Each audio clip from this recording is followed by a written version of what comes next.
happened before God said, "Let there be light." A book banned from the Bible reveals what happened before creation, before Genesis, and how nothing in this world is what it seems. It exposes that this world is actually a prison and that God is the warden, trapping souls on earth. It uncovers the real reason for the war in heaven, and that Jesus didn't come here to save us from sin, but to expose the greatest secret of all time. And this secret is about your power, a power that's so great that it actually terrified the one that's pretending to be God. On the Origin of the World is an ancient Gnostic text, and it's so controversial that the church buried it for centuries. And no wonder this text claims that the whole Genesis story is basically propaganda, fake news, a cover-up to keep you from discovering the truth about what you really are. What if the biggest conspiracy of all time was the Bible itself? See, this forbidden text is a coded guide to understanding how you can reclaim your divine nature right now. Sound crazy? Well, it gets crazier. Now, I'm going to warn you, this story gets dark, and I mean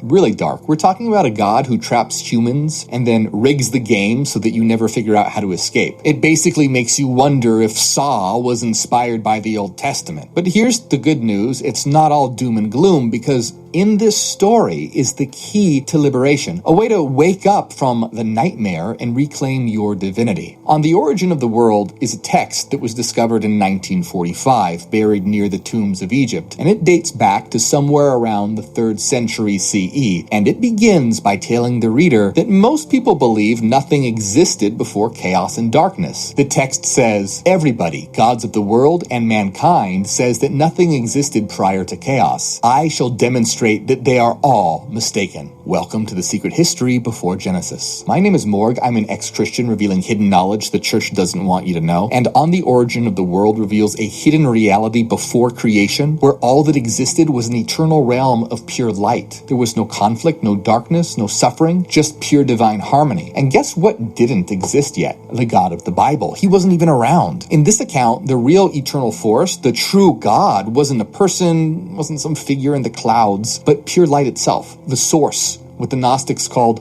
the One. Now, things start to take a turn here, because this perfect realm of light didn't just sit there. It began to emanate rays of its divine light. But get this, these rays were actually beings called eons, and each of these eons reflected different aspects of the source. Now, these eons were infinitely more powerful than any angel or any god. In fact, no angel or biblical god even existed yet. The eons worked together in perfect harmony. But the thing is, there's always a shadow waiting to come out. And now, my friends, welcome to the beginning of this cosmic drama. So enter Sophia. Now, her name means wisdom, and Sophia was one of the eons, and she was pretty badass. She was a powerhouse of creation, but unlike the other eons, Sophia was different.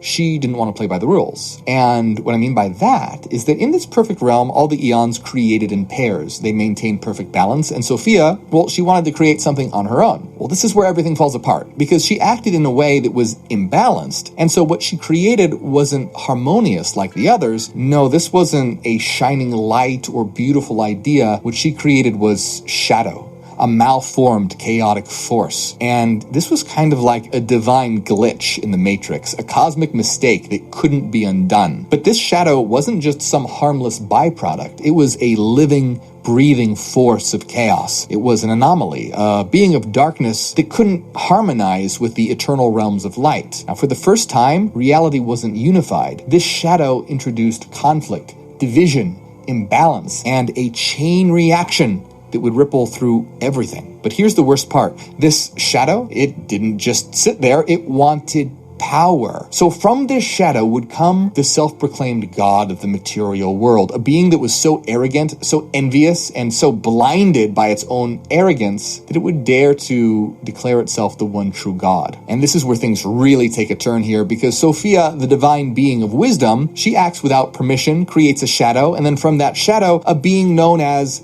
Yaldabaoth is born. Now, the Gnostics describe Yaldabaoth as having the body of a dragon, the head of a lion, with eyes that flashed like lightning bolts. Now, Yaldabaoth isn't totally aware of the realms of light, but he can sense that there's something out there greater than him, and so he gets jealous. He looks around at the void and sees nothing but himself, and so declares, "I am God, and there is no other." Now, if this sounds familiar, it should, because that's what God says in the Bible All the time. A lot. Sounds to me like someone needs a therapy session. Now, this is where the Gnostics would say that Yaldabaoth goes horribly wrong. Declaring himself the one true God, that was a big mistake. In the Gnostic view, this isn't an act of power, it's sin. Because according to them, we're all divine. We'll get to that in a moment. But every one of us is a fragment of the eternal light. So for one being to say, I'm the only God, worship me, is essentially the worst sin possible because it denies the divinity of everything else. On The Origin of the World says, and when he said this, he sinned against all the immortal beings. In other words, congratulations, you're the first one to commit blasphemy. So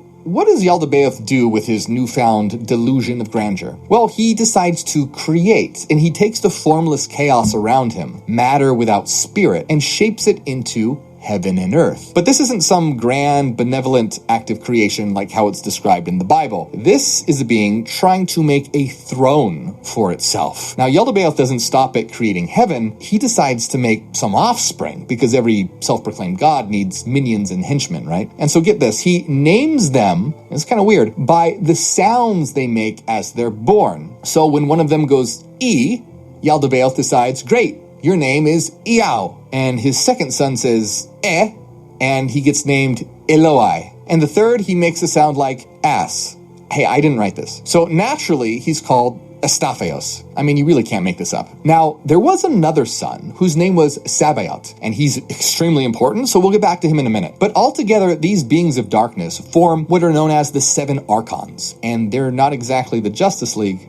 Archon literally means ruler, and they're described as androgynous, embodying both masculine and feminine traits. Now, this is a theme that you're going to see a lot in Gnosticism, the unification of opposites. But don't let that fool you into thinking that these are some balanced, enlightened beings. No, these are the architects, the rulers of chaos. So, while these beings are inherently chaotic and destructive, they're also modeled after the divine pattern from the higher realms. It's kind of like someone took a perfect blueprint and made a distorted, glitchy version. They're powerful, sure, but they're not divine. See, On the Origin of the World flips everything on its head. Heaven and earth aren't divine creations, but malformed prisons made by a delusional being. And the angels? Not divine beings, but archons, rulers of chaos. Even Yaldabaoth, this supposed God, is revealed to be blind, arrogant, and totally unaware of the higher realms of light. It's no wonder the church didn't want this narrative floating around. See, the Gnostics weren't just spinning wild tales for the sake of it. These stories are metaphors for the human condition and for the struggles that we face in understanding who we really are. So as we peel back the layers of this story, you're going to see how it's actually transmitting a deep secret about your true self. What is that secret? We'll get to that. But first, what if the real war in heaven wasn't about Lucifer rebelling against God out of pride, but something else entirely? Let's talk about Sabaoth. Now, he's interesting. This is Yaldabaoth's son. So Yaldabaoth, the god of the Bible, just got done creating the heavens and the earth and the angels, or archons, and there's Sabaoth just hanging out in Yaldabaoth's do-it-yourself chaos-fueled universe, but he hears something that changes everything. See, Yaldabaoth is there in the middle of this creation, and he's getting a kick out of all the angels worshiping him. And so what does he do? Well, the usual. He tells him that he's the only God. The text says, and he was honored by all the army of angels. He was delighted and continually boasted, saying to them, it is I who am God, and there is no other. But guess what happened? His mommy heard him, and she was pissed. The text says, when Sophia saw the impiety of the chief ruler, she was filled with anger. She was invisible. She said, you are mistaken, Samael, that is, blind God. So being called Samael is like being called by your full name when your mom's pissed. She was calling him blind and ignorant. But guess who heard her? Sabaoth. So Sophia is basically like, hey kid, your dad's a fraud, and Sabaoth actually gets it. He sees through all the lies and the chaos, and it's kind of like when someone finally realizes that they're in a pyramid scheme or some weird cult. Sabaoth actually praises Sophia. And so in response, Sophia gives him some of the power of the realms of light. How cool is this story? He suddenly becomes illuminated. And the text says that because of this new power, he's now called the Lord of Armies. Now, this is pretty much an act of cosmic mutiny, and this starts a great war in Yaldabaoth's heavens. Now, you'll notice that sounds a lot like the revolt of Lucifer, but unlike the Christian version here, the Lucifer figure is the hero, and God is the villain. See, Sabaoth isn't some prideful, power power-hungry bad guy trying to overthrow God. He's more like the rebellious kid who finally realizes, hold on a second, my dad's actually an abusive control freak who lies to everyone. I don't need to stick around for this bullshit. Now, here's where things take an unexpectedly romantic turn. So Sophia doesn't just give Sabaoth divine light and call it a day. She also introduces him to her daughter, Zoe, whose name literally means life. And let's just say Sabaoth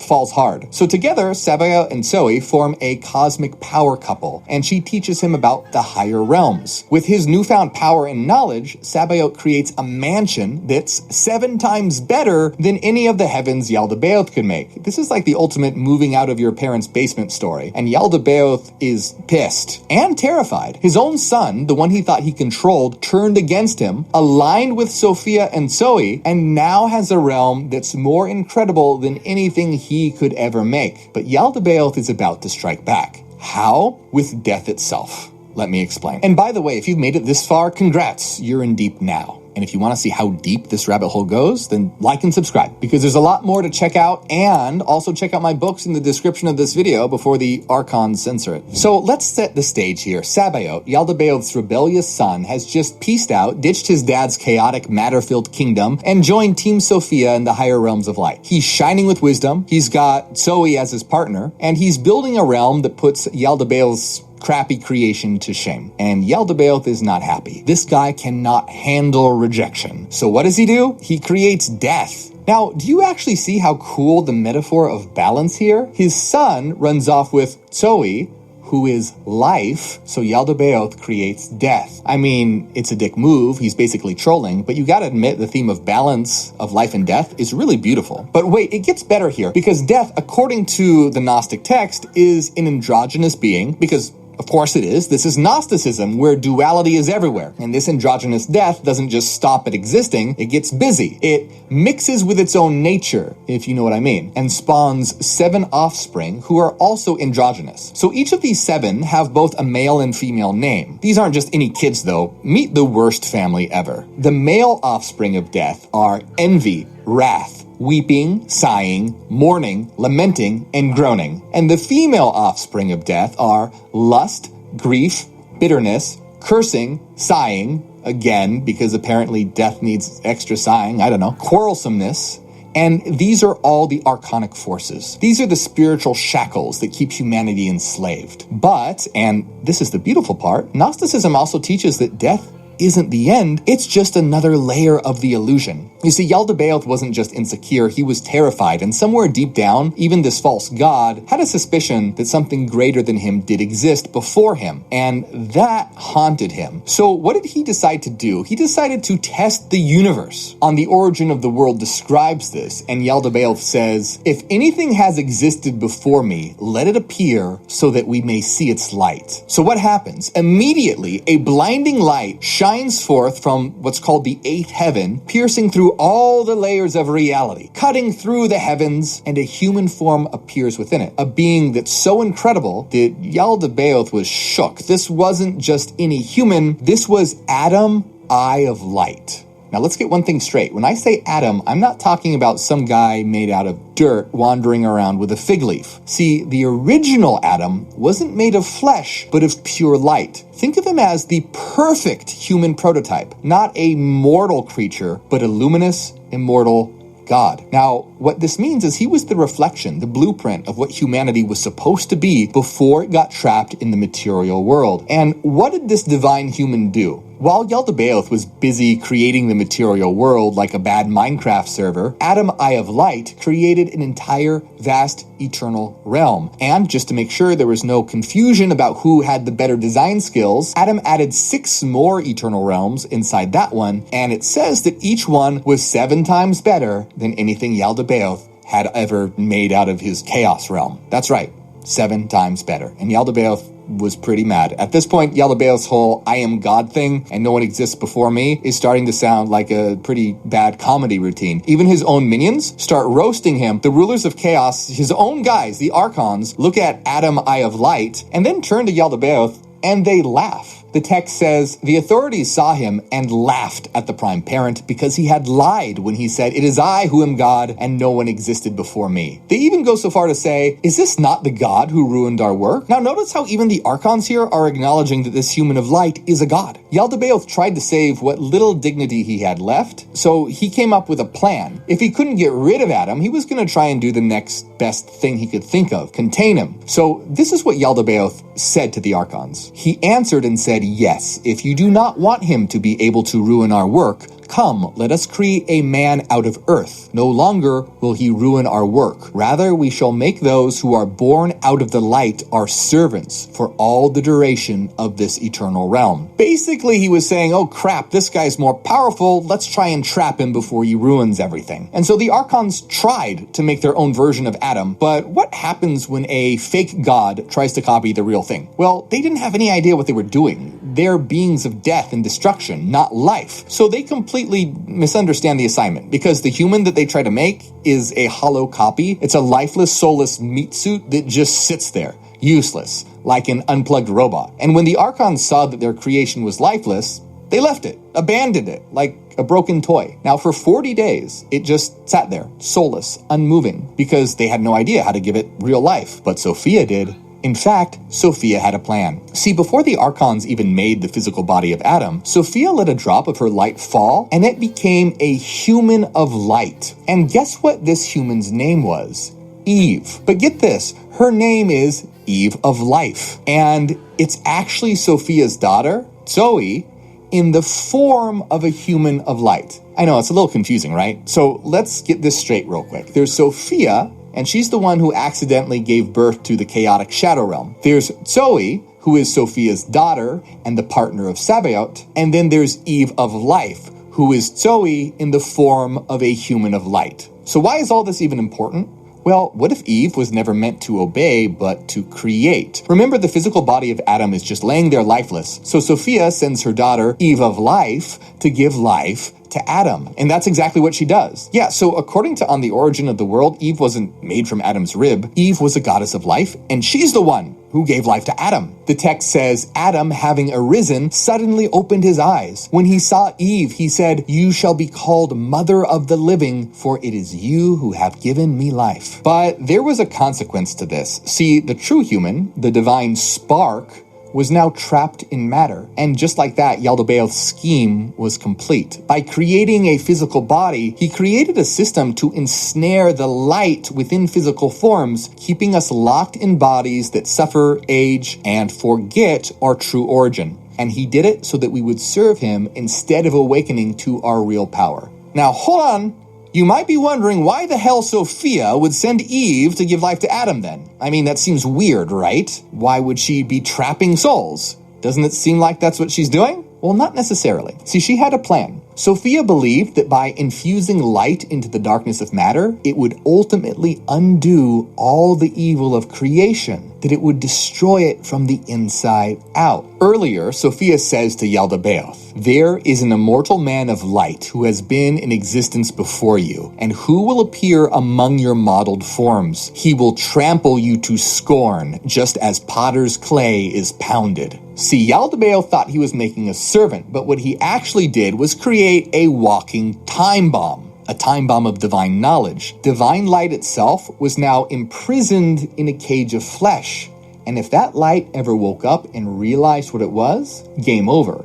See, from this moment on, the battle lines were drawn. Yaldabaoth and his Archons wanted to keep humanity ignorant, blind to what they really were, but Adam, Eye of Light, was the blueprint, the reminder of what we actually are. So hold on just a minute, because let's think about things from the Archon's perspective here. They tried to make Adam, but he just lay there lifeless. So they ditched him. But when they came back, they see that he's somehow come to life. And then there's Eve, this luminous being of light, and they have no idea who she is. So naturally they freak out because they realize that Eve is similar to Sophia. So they come up with a really gross plan. Basically what they decide to do is defile her, by forcing themselves on her. Because they believe if she she mixes with darkness, that she won't be able to return to the realms of light. Then they plan to lie to Adam, saying that Eve came from his rib. On The Origin of the World says, the archons said, "What sort of thing is this luminous woman? For she resembles the likeness which appeared to us in the light. Let us bring a deep sleep over Adam, and let us instruct him in his sleep to the effect that she came from his rib, in order that his wife may obey and he may be lord over her."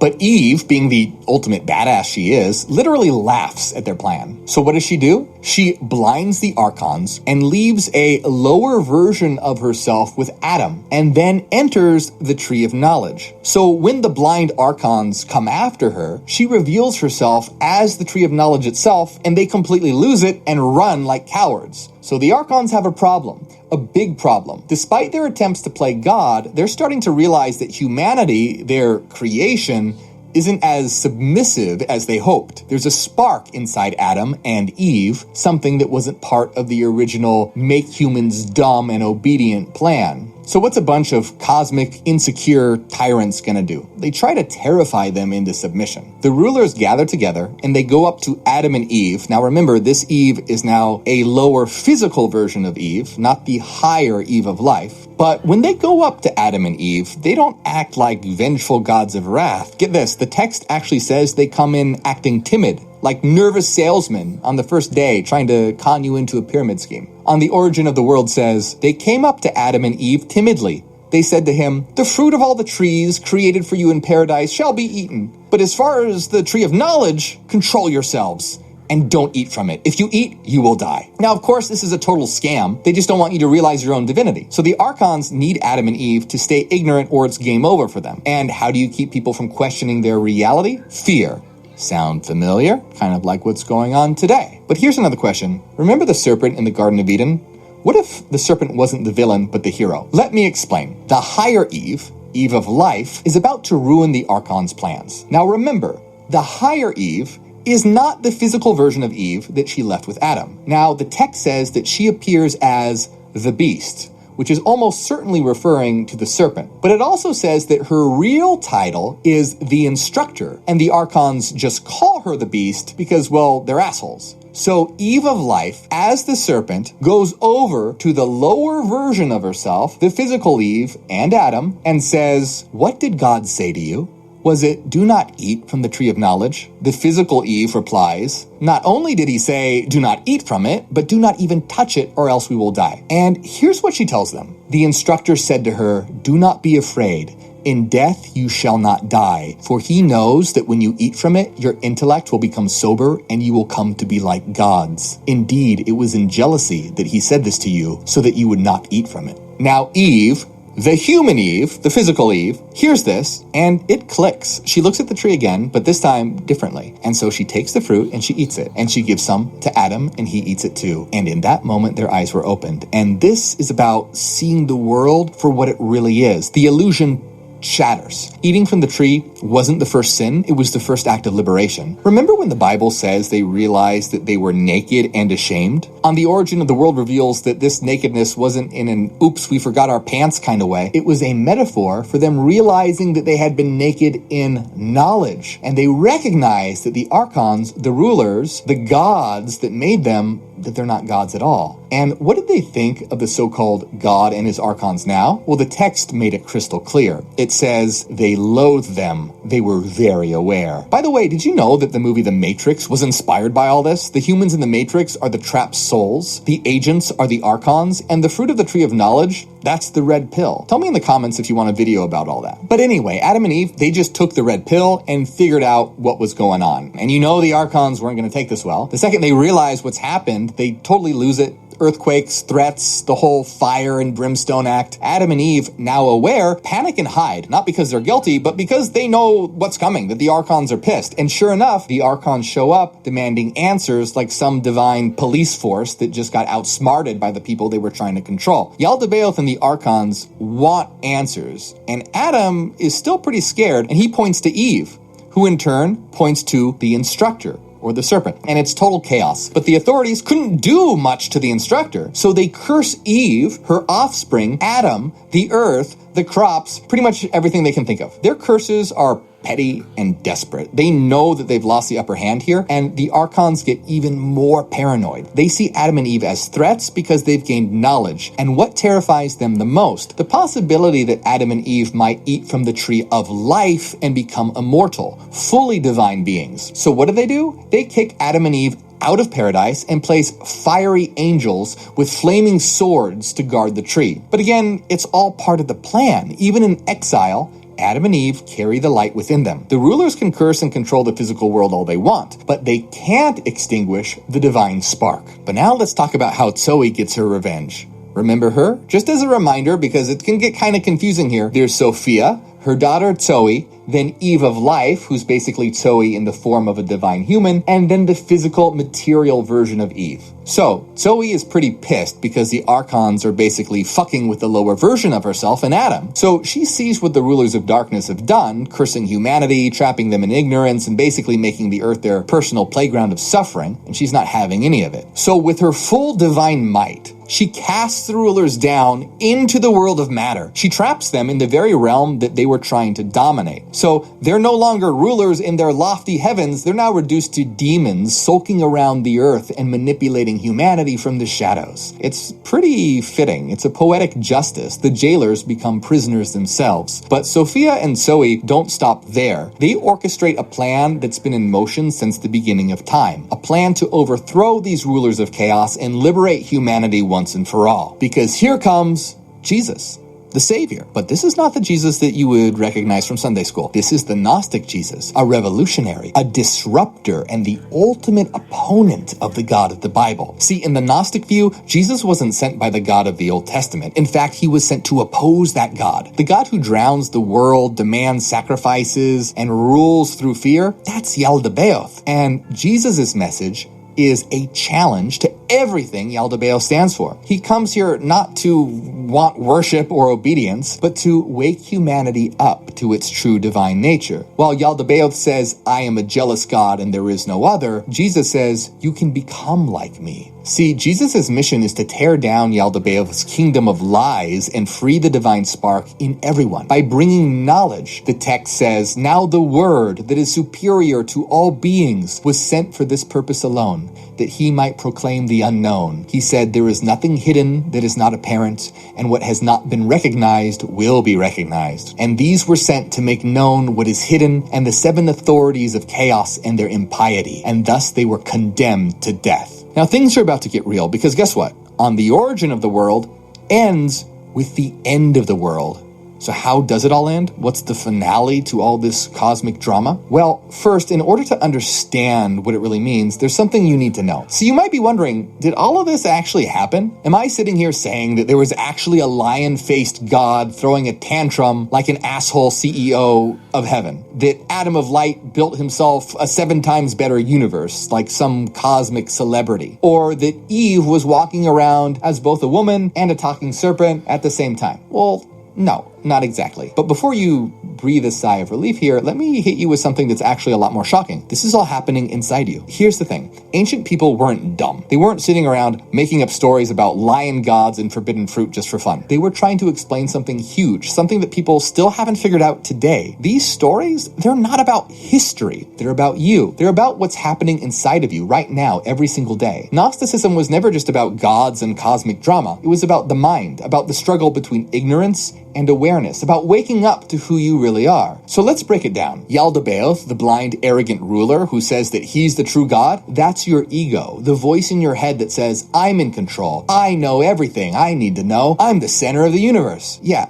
that ego is blind. It thinks that it's the source of everything, that nothing existed before it. But deep down, it's actually terrified that something greater exists outside of it, that it's not able to control, that it's not the highest power. And what does the ego do when it's scared? It lies, it creates illusions, it builds entire systems to keep you distracted so you don't realize the truth about yourself. Then there's Adam, Eye of Light. This is the blueprint of what you could become. In other words, it's your higher self. This isn't about some floating, glowing guy in the 8th heaven. It's the part of you that knows better, the part of you that sees through the illusions, the part that knows that you're more than your thoughts, your fears, your insecurities. It's what you can become. But here's the problem. Your ego, Yaldabaoth, doesn't want you to realize this higher self exists, because if you do, game over. You stop living in fear. You stop believing the lies. You wake up. And what does the ego do? It creates a fake version of you, a shell, a programmed identity, a personality shaped by external forces. That's the earthly Adam, the version of you stuck in the system, believing whatever the world tells you to believe, the one who forgets who they really are. Now, here's where it gets really interesting, because it has to do with the most misunderstood character in this whole story, Eve. Because Eve isn't just a person here, she's a process. Eve is intuition, inner wisdom, that little voice in your head that says, hey, something's not right here. She's the moment that you start questioning everything. And when the archons, your fears, doubts, and programmed beliefs say, don't eat from that tree, don't ask questions, don't seek knowledge, just obey. And what does Eve do? She calls BS. Adam and Eve end up eating from the tree of knowledge, and they wake up, the illusion shatters, and suddenly you see the world and yourself as it really is. Now, let's talk about the biggest scam in history, the fall of man. Because if you really think about it, Adam and Eve didn't fall, they rose. They gained knowledge. They saw through the lies. They realized their own power. And how does the system react when someone breaks free?